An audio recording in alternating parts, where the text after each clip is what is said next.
In this video, I'm going to show you how to use a new feature within the Assistive Touch setting of iPadOS 13 that allows you to do dragging actions with dwell selection. So you could do drag without having to use a physical button on the mouse or pointing device. So first, let's set up the dwell selection within our settings.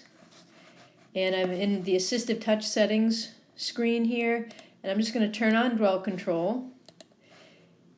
And with a 2-second dwell, what that means is if I hold the cursor in one spot for 2 seconds, it effectively is going to tap in that spot. So let's move to a new spot. I get the little spiral in the cursor, and then there's a tap at that location. So we'll go back. And I'm going to try to not use my mouse button. There was a dwell to go home, move over back to our drawing, a dwell to open it up. And what we're going to use is a new action within the Assistive Touch menu called Hold and Drag. And this is new again with iPadOS 13.3. And I'm going to have to I'm going to draw a line underneath these words. So there I just dwelled on my starting point, and now I move.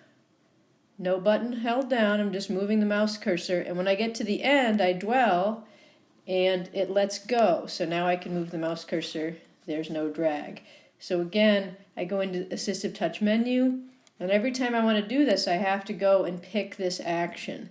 I pick the hold and drag, I pick my starting point for the drag, and I can drag as long as I want, and then I let go.